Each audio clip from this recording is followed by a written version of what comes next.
Damn, my hair is nappy today. Looking like a scrub. This man. Alright. When it comes to a mid-skin fade, I'm going straight for my Oster Octanes. These puppies do not mess around. I'm using the ceramic blades so they stay cool. When I was taught the difference between metal guards and the traditional wall, they told me that your metal guards are 50% shorter than your traditional wall.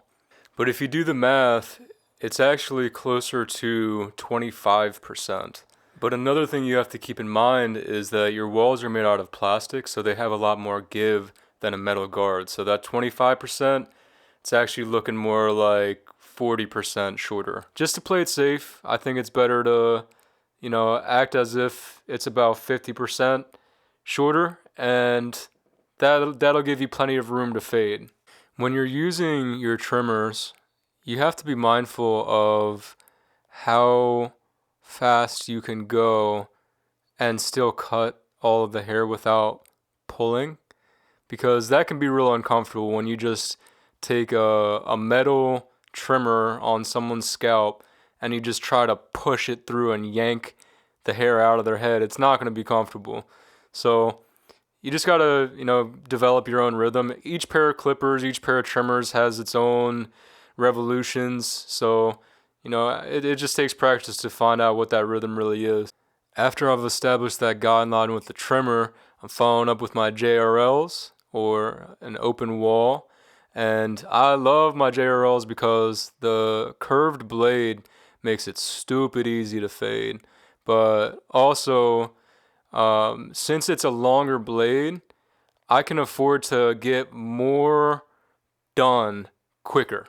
My blade's longer, so my second guideline is probably about 25% wider than if I was using a traditional like magic clip. I have different clippers for different things, so I like removing a majority of my bulk with my JRLs, and then I use my ergos to do some more fine tuning and detail work. Every pair of clippers also has different teeth. With my ergos, the teeth are a lot sharper than my JRLs, and because of that, it's really good for detail work, but it also is less comfortable on the client, and it's easy to accidentally nick somebody if they have like a little blemish or a pimple. When you're just starting off, you're gonna be very methodical with your guidelines, but I like to get a majority of my fade work done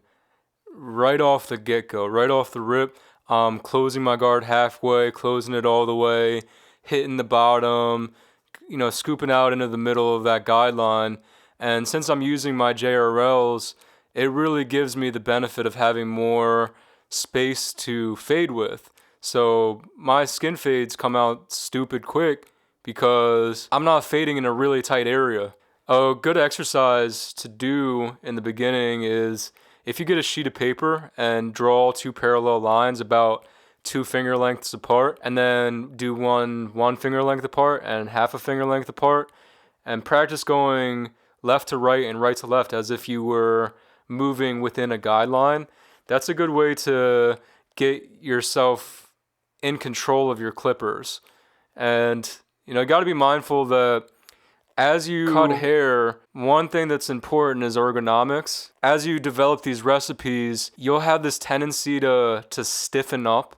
So I'm constantly reminding myself to slow down and to stay relaxed. It's so important to keep yourself relaxed, keep your back straight, your head straight. As a rule of thumb, just never lean to the left or the right. Keep yourself straight as if you got a string, attached to your head and the ceiling. When I'm using my double foil shaver, as I get closer to the bottom of my fade, I'm angling it, and that helps me taper into the bottom of the fade without creating a hard line.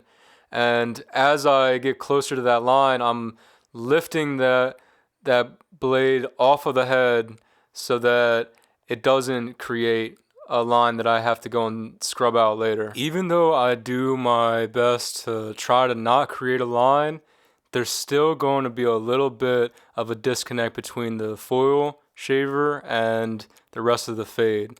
So I like to follow up with a trimmer right on the bottom, and I just move about like a centimeter into that bottom line, and I literally like look at the fade and I draw in my head almost as if like I get like a fat marker, and I just color in that marker with my trimmer to get rid of that line between the double foil and the rest of the fade. As you're working, it's good to use that blow dryer to get rid of any of those loose hairs, because sometimes you'll find yourself cutting hair that's actually just hair you already cut. For the first 80% of the haircut, I like to leave myself about 80% satisfied with what I'm doing, and that prevents myself from getting too focused in on one place in the haircut. One of my good friends in school gave me a great analogy that helped me a lot because I was overthinking it. See the forest, not the tree. So what that means is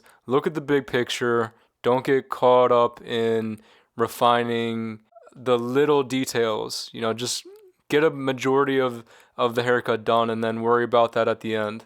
Now I'm using some shear over comb to get rid of some bulk.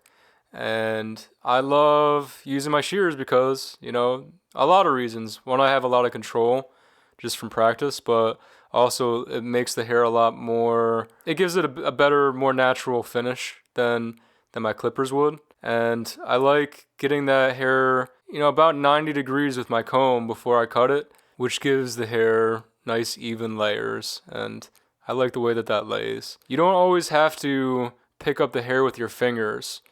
Sometimes, especially when you're working with shorter hair, you can just use your comb, and the tension that the hair is going to create just by going against the hair stream itself will be enough tension to cut the hair and give it a good consistency. When I was in barber school, my teacher told me that it's not as important as you would think to have, like super tight, perfect, from haircut to haircut tension. But within one haircut, you want to have consistent tension. When I cut the hair finger length, I know that anything past my second knuckle is going to be about a number 6, and anything from my second knuckle to the point of my finger is going to be about a number 4. Everybody's hair has a different elasticity, and their cuticles are different. They've got different diameters. And so you'll develop a really good awareness of hair tension just by combing through a ton of hair.